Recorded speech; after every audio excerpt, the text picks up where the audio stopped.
Hey everybody, welcome to Kimmel's Irish Pub. Time for another movie review. Tonight's movie, The Surfer, Nicolas Cage. Here's the one thing that I thought of as I was preparing for this, because my tablet's dead again, so I had to actually read ahead of time. This is a Nicolas Cage movie that came out in the theaters. I mean, like, with him as the main character. Now, What You Call just came out, the scary movie that wasn't really that scary. He was in that, but I don't know if he was, I don't know, whatever. He was the killer guy. But anyway, this seems like a movie to me that normally goes direct to streaming. It has not. It went through theaters. It is a 6.3, and IMDb 5,400 people rated it so far. So not a lot of people rated it. Nicolas Cage, I believe it's Nicolas Cage, is he's a surfer or whatever. He returns to his Australian roots, to the beach where he grew up so he can surf. And he runs into a couple of locals who are like, you can't surf here kind of thing. And the tension kind of escalates, and I don't know. It seems like he gets into an all-out war with them. That's all I think I know about it. And I looked at the names. I didn't recognize anybody else in there. There was one guy I recognized. I was like, okay, I know who he is, but I don't have my phone to read his name to you because I forget it. So there you go. Let's get into it. Find out what it's about. Give you a better idea. Let you know what I think. Stick around. We're going to watch The Surfer, and I'll be back.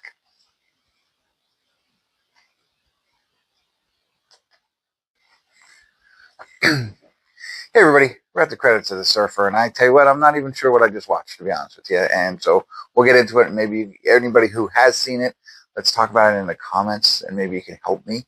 What we get is what they said, right? Nicolas Cage is in California, comes back to Australia, where he was born and raised, and there's a house that his dad had that he's trying to buy. He takes his son there. Evidently, he's going through like a divorce, or they're separated, so he's connecting with his son, hoping to be there. Brings him to the beach, wants to go surfing. Kid kind of seems annoyed the whole time, but they go down to surf, and that's where the locals are like, yo, you got to live here to surf here. And he's like, I from here. They're like, no, you got to live here to surf here. So it becomes a big deal. And so they scare them off.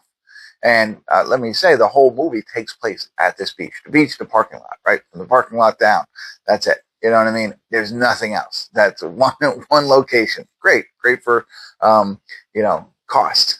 But so anyway, so that's what happens initially, and now Nicolas Cage stays for some reason in this parking lot, which is odd. You know what I mean? And that's when it really starts to bother me. It comes to a movie that I don't really like to watch, is where bad things continue to happen to people, and they just can't get over this or whatever's happening.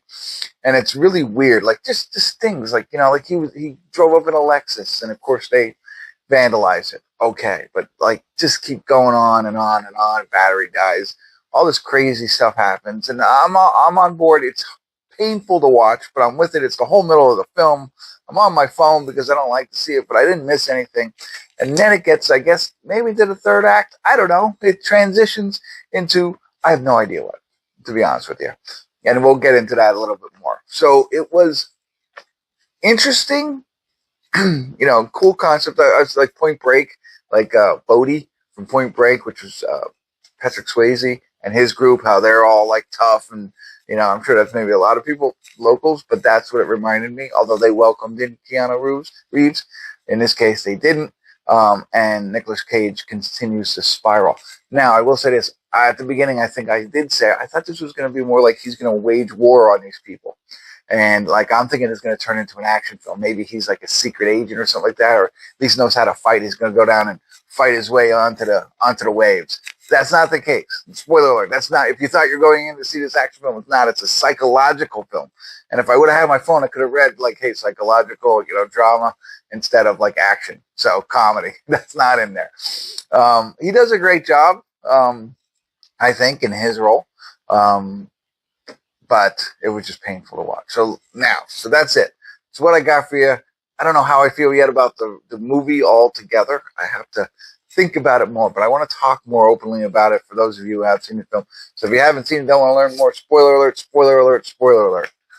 Okay, so it comes into the third act, and we find out that it was just like an initiation type ritual, that they had him stay in the parking lot, without eating, continue to pick on him and bully him a little bit so that he could suffer, so then he can be surfer. Is that really, okay, so that's really what happens?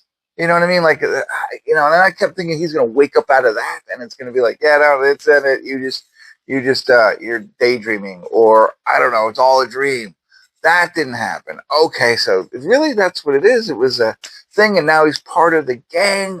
Wow, weird, but okay. And then the other homeless guy, who I thought maybe he was that homeless guy. And there's this whole connection with his past and his father, and I think he shot himself down there. I don't know what happened down there, but something happened, and I think it's all tied together. So maybe he's the homeless guy now, and something happened, and they're going to tie it all together, and they're going to give us this big bow at the end. Nothing. No bow. Both shoes are untied. I'm tripping all over the place. I have no idea what's going on. He's not the homeless guy. The homeless guy comes down, and now he shoots, and he holds everybody hostage. It is, I have no idea what happened. I feel like I fell asleep and I missed a whole portion of the movie. Or I'm just not smart enough to understand what they're putting together for me. Probably the latter of the two, because I didn't fall asleep. But I just feel like I missed so much. And maybe I have to think about it more. Maybe it's a movie you have to watch twice. Maybe there is no symbolism and they're just being mean to us moviegoers. I don't know. But that's what I got for you. I wanted to talk openly about it. Let me know what you thought of the movie in the comments. If you're going to tell it, spoiler alert, make sure that's in there. But I'd love to hear your thoughts. All right. I know it took a long time, but I appreciate it. Thanks for tuning in. Kimmel's Irish Pub.